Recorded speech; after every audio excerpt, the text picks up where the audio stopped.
இன்டர்நெட்டை யூஸ்ஃபுல்லா யூஸ் பண்ண நினைக்கிற எல்லாருக்குமே வணக்கம். இன்னைக்கு நம்ம எதை பத்தி பார்க்க போறோம்னா யானைகளை பத்தி தான் பார்க்க போறோம். வளர்ந்து வர ஜெனரேஷன்ல கிட்டத்தட்ட பல்லாயிரக்கணக்கான உயிர்களை கொண்டுட்டு தான் மனுஷன் இந்த அளவுக்கு ஒரு பரிமாண வளர்ச்சி அடைஞ்சிருக்கான்.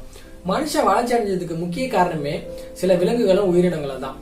அதுல குறிப்பா மனுஷங்களுக்கு உதவியா இருந்த நிறைய உயிரினங்கள்ல முக்கியமான உயிரினங்கள் யானை, குதிரை அப்படின்னு சொல்லலாம். ஏன்னா அந்த காலத்துல தஞ்சை பிரகதீஸ்வரர் கோயில் எப்படி கட்டினாங்கன்னு உங்க எல்லாருக்குமே தெரியும். ராஜராஜ சோழன் கிட்டத்தட்ட தஞ்சை பிரகதீஸ்வரர் கோயில்ல இருக்கிற அந்த கோபுரத்துல இருக்கிற கிட்டத்தட்ட 25 டன் ஒரே ஒரு கல்லு, அந்த கல்லோட வெயிட்டை வந்து எப்படி மனுஷங்களால அவ்வளவு தூரம் எடுத்துட்டு போக முடியும் அப்படின்றது இப்போ வரைக்குமே சயின்டிஸ்டுங்க வந்து ரொம்பவே ஆராய்ச்சி பண்ணிட்டு இருக்காங்க. அதுக்கு காரணம் வந்து யானைகளும் குதிரைகளும் தான். கிட்டத்தட்ட 5000 யானைகளை பயன்படுத்தி அந்த கோபுரத்துக்கு மேல கல்லை எடுத்துட்டு போனதா அங்க இருக்கிற கல்வெட்டுல பதிச்சு வச்சிருக்காங்க. இவ்வளவு பலம் கொண்ட யானைன்ற ஒரு இனம் வருங்காலத்துல இல்ல அப்படின்னு சொன்னா உங்களால நம்ப முடியுமா?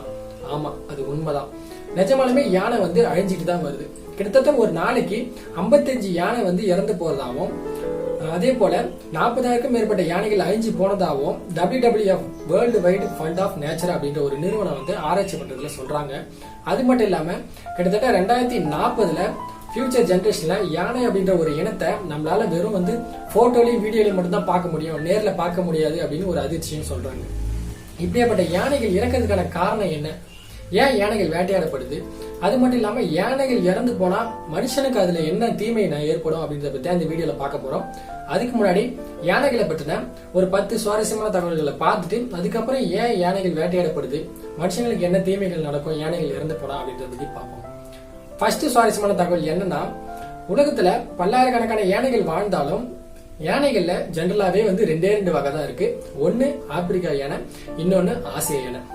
செகண்ட் ஃபேக்ட் என்னன்னா, ஆப்பிரிக்கா யானைகள் வந்து ஆண் யானை, பெண் யானை இது ரெண்டுத்துக்குமே தந்தங்கள் வந்து காமனா இருக்கும். ஆனா ஆசிய யானைக்கு வந்து ஆண் யானைக்கு மட்டும் தான் தந்தங்கள் இருக்கும், பெண் யானைக்கு தந்தங்கள் இருக்காது. அதே போல ஆசியால இருக்கிற யானைகள் வந்து ஆப்பிரிக்கா யானைகளை விட உருவத்துல சின்னதா தான் இருக்கும். மூணாவது ஃபேக்ட் என்னன்னா, ஒரு பிறந்த குட்டி யானையோட வெயிட் கிட்டத்தட்ட 115 கிலோகிராம் இருக்கும் அப்படின்னு சொல்றாங்க. அது என்னதான் 115 கிலோகிராம் இருந்தாலும் பிறந்த குட்டி, அந்த யானை குட்டி போட்ட உடனேவே அந்த குட்டி வந்து எந்திரிச்சு நின்றுமா, கண்ணை கூட திறக்காத அளவுக்கு. சோ அந்த அளவுக்கு ஒரு வெயிட்டை வச்சுக்கிட்டு அது எப்படி அந்த அதால எந்திரிச்சு நிக்க முடியுது அப்படின்னு நிறைய பேர் ஆராய்ச்சி பண்ணதுல நேச்சுரலாவே வந்து அது காட்டுல வாடுறதால அது வந்து நிறைய உயிரினங்களுக்கு வந்து தப்பிக்கிறதுக்காகவே ஜென்ரலாவே அதுக்குள்ள அந்த டேலண்ட் இருக்கு அப்படின்னு நிறைய சயின்டிஸ்ட் வந்து சொல்லிட்டு இருக்காங்க. நாலாவது ஃபேக்ட் என்னன்னா, யானைகள் வந்து ஒரு நாளைக்கு கிட்டத்தட்ட 16 மணி நேரம் சாப்பிட்றதுக்கே செலவு பண்ணுமா. அதாவது உணவு சேகரித்துக்குனே 16 மணி நேரம் செலவு பண்ணும். அதே போல ஒரு யானை வந்து கிட்டத்தட்ட 145 கிலோகிராம் வெயிட்ல இருந்து 270 கிலோகிராம் வெயிட் கொண்ட ஃபுட்டை சாப்பிடும் அப்படின்னு சொல்றாங்க. அந்த அளவுக்கு ஃபுட் வந்து சேமிச்சு வைக்கும். ஆனா அது அவ்வளவு சேமிச்சு வச்சாலும் 40% ஃபுட்டை மட்டும்தான் அதால வந்து செரிமானம் பண்ண முடியும் அப்படின்னு சொல்றாங்க. அது மட்டும் இல்லாம அது என்னதான் வந்து அவ்வளவு ஃபுட்டு சாப்பிட்டாலும் அது மந்தமா தான் இருக்கும். அதுக்கான காரணம் வந்து அது அதிக வெயிட் கொண்டதா இருக்கு அப்படின்றது தான் உண்மையான விஷயம் அப்படின்னு சொல்றாங்க. என்னதான் யானை வந்து அந்த அளவுக்கு வந்து செரிமானம் கம்மியா இருந்தாலும் மந்தமா இருந்தாலும் எவ்வளவு பெரிய வெயிட்டா இருந்தாலும் ஒரு யானை அசால்ட்டா லிஃப்ட் பண்ணி தூக்கிட்டு போயிடும். அஞ்சாவது ஃபேக்ட் என்னன்னா, இப்ப இருக்கிற நிலத்துல வாழற உயிரினங்கள்ல மிகப்பெரிய உயிரினம் அப்படின்னு சொன்னா அது ஆப்பிரிக்கா யானை தான். டைனோசர் அப்போ இதை விட பெருசு இல்லையா அப்படின்னு கேட்டீங்கன்னா டைனோசர் தான் இதை விட பெருசு. ஆனா இப்ப இருக்கிற ஜெனரேஷன் வந்து டைனோசர் இல்ல, நம்ம வெறும் அதை ஒரு போட்டோஸா தான் பார்த்துட்டு இருக்கோம். நிறைய ஆராய்ச்சியில வந்து அது உண்மைன்னு சொல்லிட்டு இருக்காங்க, பொய்ன்னு சொல்றாங்க. ஆல்ரெடி டைனோசர் இருந்துச்சு, அதோட பாதம் வந்து இவ்வளவு பெருசு இருக்கும், அதோட நகை வந்து இவ்வளவு பெருசு இருக்கும் அப்படின்னு வெறும் தேரியா மட்டும்தான் நமக்கு தெரியுதே கண்டி நம்மளால பிராக்டிகலா பார்க்க முடியல. சோ அதே போல இந்த யானைகள் தான் இப்ப இருக்கிற ஜெனரேஷன்ல வந்து அதிக அளவு பெரிய உருவத்துல இருக்கிறது அப்படின்னு சொல்றாங்க. ஆறாவது ஃபேக்ட் என்னன்னா, ஒரு யானை வந்து எறும்பு பார்த்தா தான் அதிகமா பயப்படும் அப்படின்னு சொல்றாங்க. அது உண்மை கிடையாது, பொய் தான். யானை கண்ணுக்கு வந்து ரொம்பவே எறும்பு சின்னதா தான் தெரியும். யானை வந்து எறும்பு பார்த்தாலாம் பயப்படாது.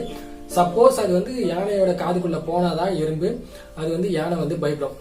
அது யானைன்னு சொல்லல, எல்லா உயிரினத்துக்குமே வந்து காதுக்குள்ள ஒரு சின்ன பூச்சியோ இல்ல ஒரு எறும்போ போயிடுச்சுன்னா கண்டிப்பா வந்து வலிக்கும். அதனால வந்து அது யானைக்கு அப்படின்னு சொல்றது வந்து ஏத்துக்கிற மாதிரி இல்லை. அதை விட யானை வந்து எதை பார்த்து ரொம்பவே பயப்படும் அப்படின்னு சொன்னா தேனீக்களை பார்த்து யானை வந்து ரொம்பவே பயப்படும் அப்படின்னு சொல்றாங்க. ஏன்னா தேனீக்கள் போடுற சத்தம் வந்து யானைக்கு சுத்தமா பிடிக்காது. அந்த தேனீக்களாலேயே பல யானைகள் வந்து அதோடைய கோபத்தை இழந்து நிறைய இடங்களுக்கு தெரிச்சு ஓடி இருக்கு அப்படின்னு சொல்றாங்க. அடுத்தது ஃபேக்ட் என்னன்னு பார்த்தோன்னா, ஒரு யானையோட கர்ப்பகாலம் கிட்டத்தட்ட 22 மாசம் கழிச்சுதான் ஒரு குட்டி ஈன்றெடுக்கும் அப்படின்னு சொல்றாங்க. இருக்கிறதுலே வந்து உயிரினங்களே அதிக அளவு கர்ப்ப காலம் கொண்டது அப்படின்னு பார்த்தா யானை தான். அதே போல இந்த யானை 22 மாசம் கழிச்சு குட்டி போடுறது வந்து ஒரு குட்டி தான் போடும், 2-3 போடாது. அது இந்த 2 குட்டி போடுதுன்னா அது வந்து ரொம்ப ரேர் அப்படின்னு சொல்றாங்க. கிட்டத்தட்ட குறிஞ்சி பூ எப்படி பூக்கிறது ரொம்ப அரிதானதோ அதே போல ஒரு யானை வந்து 2 குட்டி போறது அந்த அளவுக்கு ஒரு அரிதானது அப்படின்னு சொல்றாங்க. கிட்டத்தட்ட ஒரு யானை வந்து 70 வருஷம் வரைக்கும் வாழ்ந்துட்டு இருக்கோம். இது வரைக்கும் கிட்டத்தட்ட 84 வருஷம் ஒரு யானை வந்து உயிரிழந்திருக்கு. ஆப்பிரிக்கா நாட்டை சேர்ந்த ஒரு யானை வந்து உயிரிழந்திருக்கு. ஜென்ரலாவே நார்மலா ஒரு மனுஷங்கன்னு பார்த்தாலே வந்து 84 வருஷம் இப்ப இருக்கிற ஜெனரேஷன்ல உயிர் வாழ்றது ரொம்பவே பெரிய விஷயம். ஆனா அந்த யானை வந்து 84 வருஷம் உயிர் வாழ்ந்திருக்கு. சராசரியா ஒரு யானை வந்து 70 வருஷம் வரைக்கும் உயிர் வாழும். மனுஷங்களுக்கு அப்புறமா வந்து அதிக வருஷம் உயிர் வாழுது அப்படின்னு ஒரு உயிரினம் அப்படின்னு பார்த்தோம்னா அது யானையை தான் சொல்லலாம். அடுத்த ஃபேக்ட் என்னன்னா, ஒரு யானையோடைய தும்பிக்கையில இருக்கிற தசை வந்து ஒரு மனுஷங்களுடைய ஃபுல் வெயிட்ல இருக்கிற தசையை விட அதிகமா இருக்கும். அதோடைய வெயிட் வந்து அதிகமா இருக்கும் அப்படின்னு சொல்றாங்க. அதுக்கப்புறம் யானைகளுடைய தோல் வந்து கிட்டத்தட்ட 2.5 சென்டிமீட்டர் தடிமனா இருக்கும். அதே போல அது என்னதான் 2.5 சென்டிமீட்டர் தடிமனா இருந்தாலும் ரொம்ப கரடமோட்டா இருந்தாலும் ஒரு சின்ன ஈ உட்கார்ந்தாலும் அதோடைய தோல் வந்து அதுக்கு காட்டி கொடுத்துரும். அந்த அளவுக்கு ஒரு சென்சிங் தன்மை வந்து ரொம்பவே அக்யூரேட்டா இருக்கும் அப்படின்னு சொல்றாங்க. அடுத்த ஃபேக்ட் என்னன்னா, யானைகளோட தந்தம் வந்து ஒரு வாட்டி உடைஞ்சிட்டா முழுசா உடைஞ்சிட்டா திரும்ப வளராது. அதே போல யானைகள் வந்து நிறைய முறை மற்ற காட்டுகள் இருக்கிற விலங்கு கூட சண்டை போடும். அப்படி சண்டை போடும் போது யானையோட தும்பிக்கை வந்து பாதியா உடைஞ்சிட்டா வந்து வளர்ந்துரும். ஆனா முழுசாவே யானையோட தந்தை உடஞ்சிருச்சுன்னா அதால சண்டைக்கும் போக முடியாது. அதுக்கப்புறம் அதோட வலியே தாங்க முடியாம யானை வந்து செத்துரும் அப்படின்னு சொல்றாங்க. அடுத்த ஃபேக்ட் என்னன்னா, இப்போ வந்து கிட்டத்தட்ட யானைகள் பார்க்கும்போது வந்து அதோட கண்ணு வந்து அதோட உருவத்திலே ரொம்ப சின்னதா இருக்கும். அதனால அதோட இமைகள் இருக்குதா இல்லையானே தெரியாது. ஆனா யானைகளுக்கு இமைகள் இருக்கு. அதோட இமைகள் வந்து அதோடைய ஓவராலா வந்து ஆசியால இருக்கிற யானைகளுக்கு எல்லாம் முடி அதிகமா இருக்கும், ஆப்பிரிக்கால இருக்கிற யானைகளுக்கு எல்லாம் முடி கம்மியா இருக்கும். அதனாலவே அதோட இமைகள் வந்து நம்ம கண்ணுக்கு ஈஸியா தெரியாது. வெறும் கண்ணு மட்டும் தான் இருக்கிற மாதிரி தெரியும், அதோட இமைகளே நம்ம கண்ணுக்கு தெரியாது. இப்போதைக்கு யானைகளுடைய சதவீதம் எவ்வளவு தூரம் இருக்கு அப்படின்னு பார்த்தோம்னா, கிட்டத்தட்ட 4,15,000 யானைகள் ஆப்பிரிக்கா யானைகள் உயிர் வாழ்ந்துட்டு இருக்கு இப்போ இருக்கிற கரண்ட் சுச்சுவேஷன்ல. அதே போல ஆசிய யானைகள் எவ்வளவு தூரம் இருக்குது அப்படின்னு பார்த்தோம்னா, கிட்டத்தட்ட 30,000 இருந்து 50,000 வரைக்கும் யானைகள் இருந்துட்டு இருக்கு. அதுல 30,000 யானைகள் வந்து இந்தியாவில இருக்கு அப்படின்னு சொல்றாங்க. ஓகே, இதுதான் வந்து யானைகளை பத்தின சுவாரஸ்யமான தகவல். இப்போ யானைகள் எதுக்காக வேட்டையாடப்படுது அப்படின்னு பார்க்கலாம். யானைகள் ஏன் கொல்லப்படுது அப்படின்னு பார்த்தோம்னா, ஆப்பிரிக்கால ஏன் யானைகள் கொல்றாங்கன்னா, ஆப்பிரிக்கால இருக்கிற யானைகள் வந்து ஆண் பெண் 2 யானைகளுக்குமே வந்து தந்தங்கள் இருக்கும்.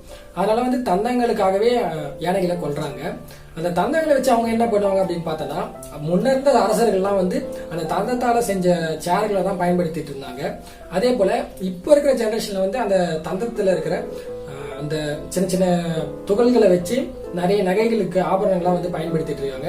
இப்ப எப்படி வைரக்கல்ல நம்ம பதிக்கிறோமோ அந்த அளவுக்கு அந்த மாதிரி இந்த மாதிரி யானையோட தந்தத்திலான ஒரு கல்லை வந்து பதிக்கிறாங்க. ஸோ அதுக்கும் வந்து மார்க்கெட் வந்து அதிகமா இருக்கிறதால ஆப்பிரிக்கால வந்து யானைகளை கொல்றாங்க. இந்தியாவில யானைகள் எப்படி கொல்லப்படுது அப்படின்னு பார்த்தோம்னா, இப்ப ரீசெண்டாவே தெரிஞ்சிருக்கோம், ஒரு அண்ணாச்சி பழத்துல வந்து வெடி வச்சு ஒரு கர்ப்பிணி யானையை வந்து கொன்ன கொடூரமான சம்பவம் நம்ம நாட்டில் நடந்துட்டு தான் இருக்கு. ஜென்ரலாவே இந்தியாவில யானைகள் சாகிறதுக்கான முக்கிய ரீசன் அதெல்லாம் ரொம்ப ரேர் தான். ஆனா ஜென்ரலாவே இந்தியாவில யானைகள் சாகிறதுக்கான காரணம் என்னன்னா, பசியின் காரணமா தான் நிறைய யானைகள் கொல்லுது அப்படின்னு சொல்றாங்க, இறந்து போகுது அப்படின்னு சொல்றாங்க. ஏன்னா இப்போ இருக்கிற எல்லா சுச்சுவேஷன்ல வந்து காடுகளை அழிச்சிட்டு வந்து நிறைய விளைநிலங்களாகவும் இல்ல ஃபேக்டரியோ இண்டஸ்ட்ரியோ ஆரம்பிச்சிட்டோம். அதனால வந்து யானைகளுக்கு வந்து சாப்பிட தேவையான ஃபுட்டு கிடைக்காதால வந்து அது விளைநிலங்களை நோக்கி நகரத்தை நோக்கி வந்துடுது. அதனால வந்து ஒண்ணு மக்கள் வந்து அதை வந்து வேட்டையாடி கொண்டுறாங்க, இல்லைன்னா பசியின் காரணமாவே நிறைய உயிரினங்கள் வந்து நிறைய யானைகள் வந்து அழிஞ்சிருக்கு அப்படின்னு சொல்றாங்க. யானைகள் அழிஞ்சிட்டா நமக்கு என்ன அப்படிங்கறத பார்த்தோம்னா, யானைகள் வந்து எந்த அளவுக்கு ஒரு முக்கியத்துவம் வாய்ந்தது அப்படின்னு பார்த்தோம்னா வந்து, ஒரு காட்டுக்கு ராஜா என்னதான் சிங்கமா இருந்தாலும் அந்த காட்டுக்கு பாதுகாவலன் அப்படின்னு பார்த்தோம்னா ஒரு யானைகள் தான் சொல்லலாம். அந்த அளவுக்கு பலம் வாய்ந்த யானைகள் வந்து கூட்டமா இருந்தா மற்ற உயிரினங்களாலே மற்ற விலங்குகளாவோ எந்த எதுவுமே பண்ண முடியாது. அதுலயும் மனுஷங்களால வந்து ஒரு யானைகள் வந்து கூட்டமா இருந்துச்சுன்னா அதால எதுவுமே பண்ண முடியாது. அதனால வந்து பல காடுகள் வந்து அழிக்கப்படாமவே இருந்தது. ஆனா இப்போ நம்ம இந்த யானைகளை வந்து இறக்க விட்டுட்டுனா அந்த காடுகள்லாம் ஃப்ரீ ஆயிடும், எந்த ஒரு பாதுகாப்பும் இருக்காது. அதனால ஈஸியா வந்து காடுகள் வந்து வேட்டையாடப்படலாம். காட்டுக்குள்ள இருக்கிற எல்லா மரங்களையும் வெட்டிட்டு அதுக்கப்புறமா விளைநிலங்களாக மாத்தினாலும் சரி, இல்லைன்னா இண்டஸ்ட்ரியோ இல்லை ஃபேக்டரியோ அதை உருவாக்கினாலும் சரி, அந்த காடுகள்ல இருக்கிற மரங்கள்லாம் அழிஞ்சிரும். ஸோ யானைகள் அழிஞ்சிட்டா காடுகள் அழிஞ்சிரும், காடுகள் அழிஞ்சிட்டா காடுகள்ல இருக்கிற மரங்கள் அழிஞ்சிரும், மரங்கள் அழிஞ்சிட்டா நமக்கு தேவையான ஆக்சிஜன் பற்றாக்குறை ஏற்படும். ஸோ ஆக்சிஜன் இல்லைன்னா நாமளும் இருக்க மாட்டோம். ஸோ அதனால வந்து இந்த மாதிரி யானைகளும் சரி மற்ற உயிரினங்களும் சரி நம்மளால முடிஞ்ச அளவுக்கு பாதுகாக்கணும். கண்டிப்பா எல்லா உயிரினங்களும் இருந்ததாதான் ஒரு நல்ல லைஃபை நம்மளால லீட் பண்ண முடியும். So see you next video. Bye.